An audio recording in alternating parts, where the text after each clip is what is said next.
안녕하세요, 오영주입니다. 제가 유튜브 채널을 시작할 때 다루고 싶은 내용에 대한 아이디어들이 여러 가지 있었는데 제가 하고 싶은 것 중에 하나가 이제 좋은 책들을 소개해 드리는 건데요. 교육과 사회의 변화를 이해하는 데 도움이 될 만한 그런 책들을 하나씩 소개해 드리려고 합니다. 오늘은 제가 번역해서 최근에 출간된 책을 소개해 드리려고 하는데요. 미국 실리콘밸리가 위치한 캘리포니아 펠로알토의 고등학교에서 40년 가까이 교사로 재직한 세계적인 교육자 에스더 워지츠키가 쓴 책입니다. 우리나라 제목은 용감한 육아라고 번역됐어요. 이 에스더 워지츠키라는 저자는 두 가지로 유명한데요. 1984년부터 시작한 저널리즘 프로그램이 있습니다. 이 프로그램은 쉽게 말하면 학생들이 학교에 교지를 제작하는 건데요. 자기들끼리 만들고 뿌듯해하는 그런 수준이 아니라 정말 그 지역사회에 영향을 미치는 하나의 목소리로 자리매김을 했어요. 그래서 학생들이 실제 신문사 직원처럼 기획하고 취재하고 또 광고를 모집해서 제작비를 마련하고 교지를 디자인하고 제작하는 등 전 과정에서 의사결정을 주도하는 그런 프로그램입니다.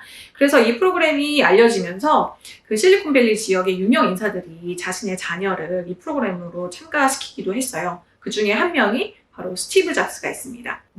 이분 한 명이면 말은 다 했죠. 그리고 이분이 딸이 셋이 있는데 이 세 딸들이 각자 분야에서 큰 성공을 거뒀습니다. 첫째 딸, 수잔 워지츠키는 바로 이 유튜브의 CEO입니다. 제가 구독자가 10만을 돌파해서 실버 버튼을 받는 그날 이분의 이름으로 이분의 사인이 들어간 레터를 받게 되겠죠. 그리고 둘째 딸 제닛은 인류학과 역학을 공부하고 지금 UC 샌프란시스코에서 소아과 교수로 재직하고 있고요. 막내딸 앤은 유전자를 검사하고 분석해주는 스타트업인 23andMe라는 스타트업의 창업자이자 CEO입니다. 이처럼 엄마이자 교육자로서 많은 성공 사례를 배출했다 보니까 많은 사람들이 그 비결이 도대체 뭡니까? 당신의 양육 철학, 교육 철학이 뭔가요? 하고 궁금해해서 그간의 경험을 모두 모아서 낸 것이 바로 이 책입니다. 원제는 How to Raise Successful People이에요. 성공적인 사람을 길러내는 법이라는 제목인데요. 이 사람이 말하는 성공은 우리가 흔히 생각하는 사회 경제적으로 높은 지위에 오르는 걸 뜻하지는 않습니다. 우리나라 주요 일간지와 인터뷰를 진행하기도 했는데요. 그 인터뷰에서 저자가 밝히길 성공한 사람은 자신이 무언가를 할 수 있는 힘을 가지고 있다고 생각하고 자신의 꿈을 추구하는 사람이라고 말했고요. 또 성공한 삶이란 기본적인 의식주를 영위하고 교우 관계를 누릴 수 있을 정도의 돈을 가지고 있으면서 자기 꿈을 쫓아서 사는 것이 성공한 삶이다. 이렇게 얘기하고 있습니다. 그래서 이 책에서 말하는 성공이라는 것을 이런 맥락에서 이해하시면 좋을 것 같고요. 이 책은 행복하고 유능하며 성공적인 사람이 되는데 필수적인 5가지 가치, 신뢰, trust, 존중, respect, 자립, independence, 협력, collaboration, 마지막으로 친절, kindness, 앞글자를 딴 trick이라는 5가지 양육의 원칙을 소개하고 있습니다. 먼저 첫 번째 원칙은 신뢰, trust입니다. 이 책에서 말하는 신뢰는 크게 2가지인데요. 내가 부모로서 내리는 선택에 대한 확신이 있고요. 그리고 그 신뢰를 바탕으로 자녀 또한 잘해 나갈 것이라는 믿음을 말합니다. 여기서 재미있는 에피소드가 있는데요. 어느 토요일에 딸들이 손주들을 맡긴 거예요. 좀 돌봐주십사 하고 12살 손자는 미용실에 가서 머리를 잘라야 했고 8살 손녀 둘은 마트에 가서 필요한 학용품을 샀어야 됐습니다. 그래서 아이들을 태우고 이렇게 운전을 해서 가는데 이 좋은 토요일에 이렇게 운전만 할 게 아니라 아이들에게 어떤 뭔가 경험할 수 있는 기회를 주자는 생각이 발동한 거죠. 그래서 12살 손자를 먼저 미용실에 데려다 줍니다. 네가 원하는 스타일로 머리를 자르렴. 그리고 두고 8살 손녀들을 타겟에 데려다 줍니다. 너희들이 살 목록을 쭉 적었고 그걸 쭉 봤으니까 너희들이 가서 직접 고르고 계산대에서 계산할 때가 되면 할머니한테 연락하렴. 할머니가 그때 와서 결제해줄게. 혹시 무슨 문제가 생기면 할머니한테 바로 전화해. 하고 애들을 마트에 내려놓고 다시 머리를 다 깎고 기다리고 있는 손자를 태우러 갑니다. 그리고 나서 다시 타겟으로 가서 그 아이를 만나기로 하는데요. 이때 딸한테 전화가 와요. 애들은요? 타겟에서 쇼핑 잘하고 있겠지? 아니 거기다 애들 그냥 두신 거예요? 어떻게 그러실 수가 있어요? 이 저자는 좀 당황스러운 거예요. 아니 타겟이 무슨 위험한 데도 아니고 그냥 마트인데 애들끼리 잘 쇼핑하겠지. 이 저자가 강조하는 것은 이제 아이들의 능력을 어른들이 과소평가하는데 그러지 말고 어른이 충분히 가이드라인을 주고 완전할 수 있는 그런 장치를 이렇게 만들어주면 그 안에서 아이들도 잘해낼 수 있다고 믿어주는 게 필요하다는 메시지를 전하는 거였어요. 가정에서의 신뢰의 문화가 트릭의 나머지 가치들의 기반이 되기 때문에 아주 중요하다고 말하고 있고요. 이 신뢰의 문화가 가정에서 시작되려면 제일 먼저 해야 될 일이 나의 부모님이 나를 양육한 방식, 그리고 내가 속한 문화의 육아 철학, 또 전문가나 이웃의 조언이 정말 나와 잘 맞는지를 검토해보라는 얘기를 합니다. 우리가 은연중에, 무의식 중에 우리가 보고 들은 것을 그대로 답습하거나 또는 전문가라는 이유로 그 조언을 그대로 따라야 할 것 같은 그런 압박감을 느낄 수 있는데요. 내 아이를 가장 잘 아는 거는 부모인 나이기 때문에 보편적인 조언이라 하더라도 그것을 적용할지 말지는 자신에 대한 신뢰를 바탕으로 결정하는 것이 필요하다. 그리고 내가 나를 믿는 만큼 자녀도 자신을 믿을 수 있기 때문에 나의 부모를 돌아보고 내 결정을 믿고 나의 자녀도 믿어주자라고 얘기하고 있습니다. 두 번째 원칙은 존중, 리스펙트입니다. 존중을 다른 장의 제목으로도 요약할 수 있을 것 같은데요. 아이는 당신의 분신이 아니다. 나의 유전자를 가지고 있지만 나의 복제가 아니고 나의 연장선이 아니고 나와는 다른 개성과 흥미와 성격을 갖고 있는 별개의 존재라는 것을 인정하자는 뜻입니다. 그래서 아이의 자율과 개성을 존중하면서 그 아이가 타고난 어떤 능력을 잘 키우고 발휘할 수 있게 도와주는 게 부모의 역할이지, 무엇이 되고 어떤 사람이 되고 이런 인생을 살아라 라고 지시하고 통제하지 말아야 한다. 아이가 자신의 목표를 정의하고 추구할 수 있도록 지켜봐 줘야 한다고 얘기하고 있습니다. 자신의 제자인 그레그의 케이스를 소개하는데요. 이 학생은 그래픽 디자인에 재능이 있었어요. 뭔가 굉장히 멋진 풍경화나 건축 디자인 같은 거, 아주 복잡한 그런 디자인을 그리는 걸 좋아했는데, 문제는 부모님들이 다 의학계에 종사하고 계셨어요. 아버지가 의사고 어머니는 의학 연구원이었습니다. 그래서 이 아이를 과학자를 만들고 싶어 했어요. 그래서 과학 AP, Advanced Placement라고 해서 이제 고등학생이 대학교 수준의 수업을 들으면 대학교에 진학했을 때 학점으로 인정해주는 그런 심화 학습 과정이 있는데, 그런 것들을 막 듣게 만들고 또 선생님한테 연락을 취해서 우리 아이가 과학에 관심을 가질 수 있게 선생님이 좀 지도를 해주세요 라고 부탁을 한다든지, 그래서 이 선생님은 과학에 관한 기사를 써보는 게 어떻겠니? 이렇게 제안하면서 중간에서 중재를 해보려고 하지만 이 아이는 부모가 원하는 걸 꾸역꾸역 하기는 하지만 답답해했고 자신이 좋아하는 디자인에 더욱 몰두하는 모습을 보여줬어요. 그래서 교지를 제작할 때 디자인적인 요소 그리고 단체 티셔츠 만들 때 이 디자인을 한다든지 그런 작업에 몰두하면서 결국에는 자기 회사를 운영하는 유명한 그래픽 디자이너이자 웹 디자이너가 됐다고 합니다. 우리 자녀가 우리의 유전자를 가지고 있지만 사실 나와 같은 존재가 아니잖아요. 나처럼 생각하고 내가 좋아하는 걸 좋아하고 내가 하고 싶은 거를 할 그런 존재는 아니잖아요. 다 각자의 성격이 있고 개성이 있고 흥미와 관심과 열정이 있기 때문에 그런 것들을 존중하고 나와 다른 존재라는 인식에서 출발해야 하지 않나라고 저자는 말하고 있습니다.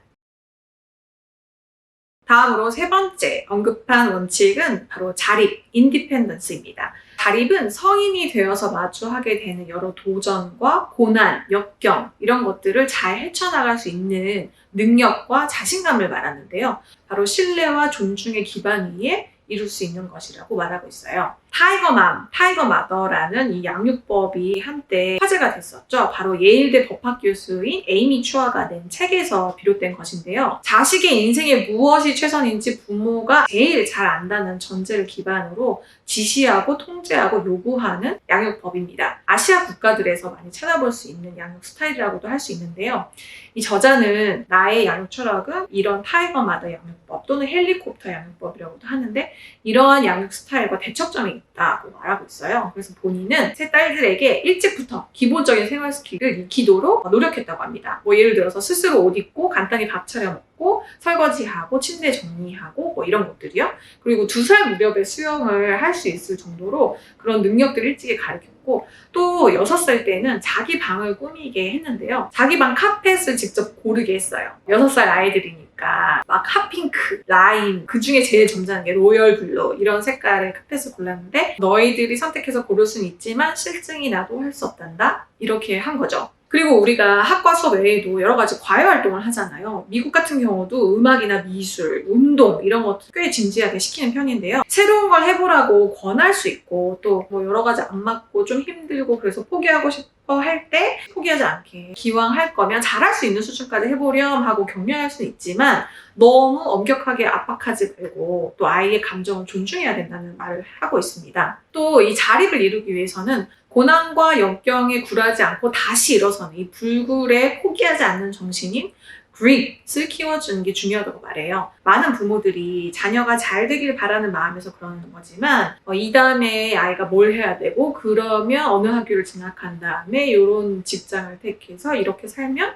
정말 편안하고 행복하고 만족스러울 것이다 하고 이렇게 모든 걸 쫙 목표, 그 계획, 궤도 이런 것들 다 정해진 듯한 그런 환경을 제공하려고 노력하잖아요. 그런데 이런 방식으로는 고난과 역경을 겪을 만한 기회도 별로 없고 자기 생각으로 자기가 원하는 것을 추구하는 그런 자립을 이루기 어렵다고 말합니다. 저도 사실 쭉 해오던 일을 모두 내려놓고 아주 바닥부터 0부터 다시 내가 하고 싶은 일, 내가 원하는 분야가 뭐지? 라고 생각하고 이 분야를 바꾼 경험이 있는데요. 그때 저를 많이 사로잡았던 키워드도 궤도예요. 제가 이렇게 학교를 다니면서 쭉 사회생활을 하면서 지켜온 궤도 같은 것이 있는 것 같았는데 그게 미래에도 이렇게 점선으로 계속 갈 길이 이어져 있는 것 같았거든요. 그런데 어느 순간 멈추고 돌아보니까 이 궤도가 언제부터 있었던 거지? 이 궤도는 누가 그려준 거지? 내가 이 궤도를 앞으로도 이렇게 가야 되나? 이런 생각을 많이 했었습니다.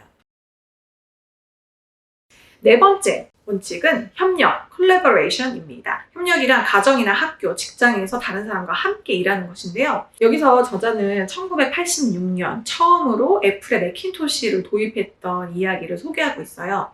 되게 재밌는 얘기인데 이 저자가 길을 가다가 상점에서 우연히 매킨토시를 본 거예요. 그래서 헬로우 이렇게 모니터에 글자가 떠있는 걸 보고 이걸로 교지를 만들면 타자기로 이렇게 치는 것보다 수월할 것 같은데 이걸 써야겠다 결심을 하고요.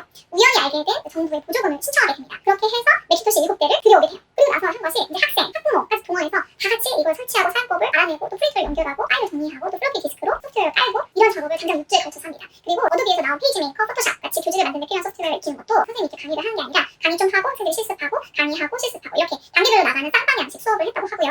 이런 게 놀라운 점이 요즘에 우리 앞으로 교육에 필요한 교사의 모습이다. 교사는 더 이상 모든 걸 아는 척척 박사가 돼서 아이들에게 지식을 알려주고 해야 할 바를 알려주는 존재가 아니라 학생과 함께 협력하는 파트너 또는 촉진하고 도와주고 지지해주는 존재로서 함께 만들어 나가는 역할이어야 한다고 많이 얘기가 되고 있거든요. 근데 이것을 1980년대 중반에 했다니까 참으로 시대를 앞서간 교육자라고 할 수 있어요. 이 밖에도 선배가 후배를 가르치는 멘토링 시스템을 도입하는 등 교사와 학생 간 그리고 학생과 학생 간의 협력을 강조해온 그런 교육제입니다.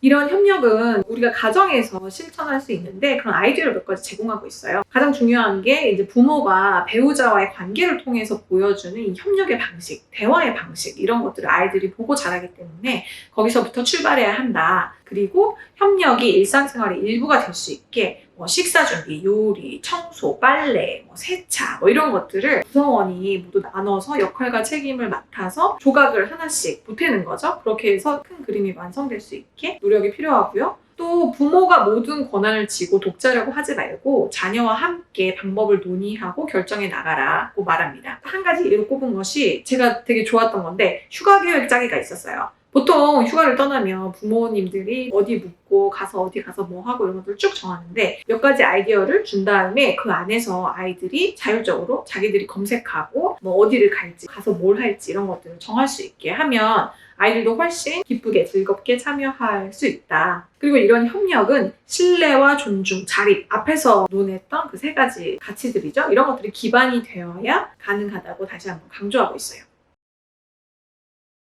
트릭의 마지막 원칙은 바로 친절, kindness입니다. 저자는 친절이 타인과 공동체에 대한 관심 그리고 배려라고 말하고 있어요. 우리가 낯선 사람한테는 친절을 베풀기도 하고 배려하기도 하고 하는데 정작 가까운 사람들, 우리의 배우자나 자녀에게는 이걸 되게 당연하게 여기고 인색한 경향이 있다. 저자는 우리가 이런 이유가 경쟁에서 이겨서 성공을 쟁취하는 그런 지배적인 양육, 헬리콥터식 양육의 문화 때문에 친절이 양육의 중요한 목표가 되지 못하고 그 순위에서 밀려있기 때문에 그런 것이다 라고 말하고 있어요. 우리가 이렇게 개인적 성취를 중요하게 여긴 결과 어떻게 됐느냐? 나의 일, 나의 성공, 나의 이익만을 생각하는 자기 도취적인 아이들을 길러내고 있다는 거예요. 그러면서 하는 말이 우리가 친절을 중요하게 생각하지 않는 이유는 어쩌면 친절을 약한 것이라고 보기 때문일 수도 있다고 말하거든요. 우리가 친절을 베푼다고 하면 조금 져주거나 손해를 보거나 좀 휘둘릴 수 있다 이런 생각을 갖게 되는데요. 저자는 남을 돕는 게 나와 상대에게도 유리하지만 전체 결과에도 유익한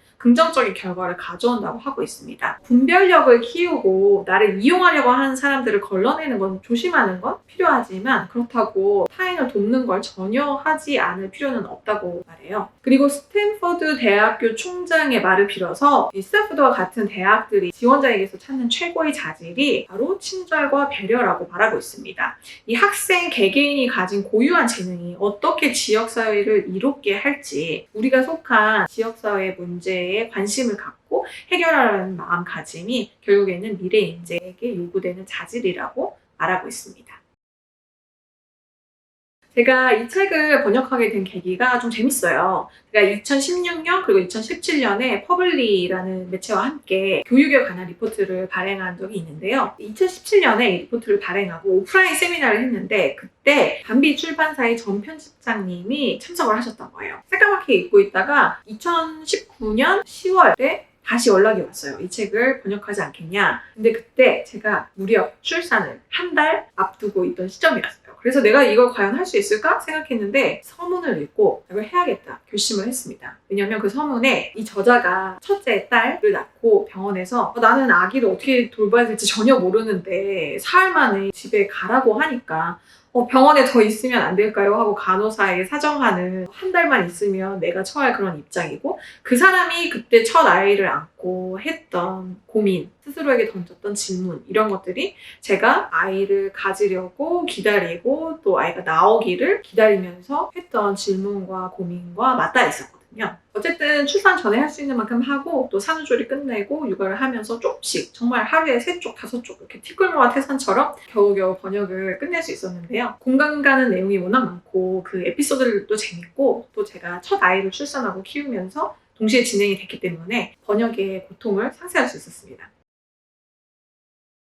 저는 이제 미국에서 대학원을 다니면서 이제 새로운 교육 혁신의 물결에 많은 관심을 갖게 됐는데요. 21세기 사회에는 교육이 달라져야 한다고 논의하면서 많이 언급되는 그런 학습법 같은 것들을 많이 접하게 됐는데요. 대학원을 졸업하고 교육 스타트업에서 일하면서 이런 새로운 혁신적인 교수학습법을 적용해서 프로젝트 기반의 학습 프로그램을 기획하고 설계하는 일을 했었는데요. 이 어떤 주제를 어느 정도 주고 제공하고 틀을 주고 학생들이 그 안에서 토론도 하고 아이디어 브레인스토밍도 하고 드래프트도 만들고 그걸 기반으로 결과물을 만들어가는 그 과정 그리고 그 과정에서 여러 가지 기술을 경험한다든지 의사소통 능력을 배양한다든지 영어를 배운다든지 과학에 관한 지식을 배운다든지 학습 프로그램을 설계하는 일을 했습니다. 아이들이 정말 우리가 의도한 대로 반응이 나왔을 때는 정말 너무 기쁜데 시간에 쫓겨서 적당히 넘어간다든지 충분히 논의를 하고 아이의 의사를 존중하고 이렇게 소통할 시간이 없으니까 그냥 효율을 위해서 소통을 희생한다든지 굉장히 전통적으로 많이 보고 들어왔던 방식으로 아이들을 통제하려고 한다든지 그래서 과연 이런 교수 학습법을 적용해서 이렇게 막 혁신적인 되게 멋있는 프로그램을 하면 아이들이 21세기의 역량을 키울 수 있는 걸까? 이게 제대로 하고 있는 게 맞을까? 이런 의구심이 좀 있었는데 이 책을 읽고 그때 뭔가 부족하다고 느꼈던 게 바로 이런 트릭 같은 가치들이 조금 미흡해서 그랬던 게 아닐까. 이런 가치들이 없다면 사실 과거의 영어, 그 다음 중국어, 그 다음 코딩이 유행하듯이 그냥 이런 새로운 어떤 과목, 새로 배워야 할 것에 지나지 않을 수도 있거든요. 그러면서 이 책이 우리가 간과한 바로 그 부분을 채워주는 그런 내용을 다시 제시하고 있지 않나. 또 개인적으로 와닿았던 부분들도 있는데요. 아무래도 첫 아이를 낳아서 기르다 보니까 이제 여러 가지 생각을 하게 되는데 이 저자가 책의 앞부분에서 얘기한 것처럼 우리 모두 우리가 양육된 대로 양육하려는 경향이 있다. 그런데 우리가 아쉬웠던 부분들, 상처받았던 부분들, 우리 부모와의 관계를 돌아보고 나의 경험을 돌아보는 것이 우선시 돼야 된다.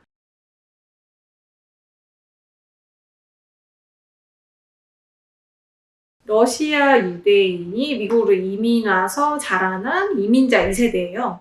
그래서 굉장히 척박하고 가난한 환경에서 자랐고요. 또 유대교의 배경이 있었기 때문에 남자를 굉장히 중요하게 생각하고 상대적으로 여자는 엄마, 아내로서의 역할에만 이렇게 가둬두는 그런 문화에서 성장했거든요. 그럼에도 불구하고 이 사람은 본인이 방법을 찾아서 대학교의 전액장학금으로 자신의 집, 자신의 문화와 떠나오는 모험과 선택을 감행한 그런 인물이기도 합니다. 여러 가지 면에서 굉장히 흥미롭고 개성이 강하기도 하고 또 나이가 굉장히 많은 분임에도 불구하고 아주 현대적인 교육자이자 부모의 모습을 갖고 있어서 전 개인적으로 많이 공감이 가고 이 책을 번역하면서 많은 즐거움을 느꼈던 것 같아요. 이 책이 에피소드를 중심으로 전개됩니다. 그래서 저는 이 실제 사람들의 생생한 이야기, 그 구체적인 그런 맥락과 상황 이런 것들이 참 재미있고 이야기를 들으면서 느끼고 공감하는 그런 책으로 읽어보시면 좋을 것 같습니다. 그리고 제가 이 책을 읽었을 때 약간 자기 자랑을 하는 것 같은 그런 느낌이 드는 부분도 있었어요. 분명히 그런 어조가 있긴 한데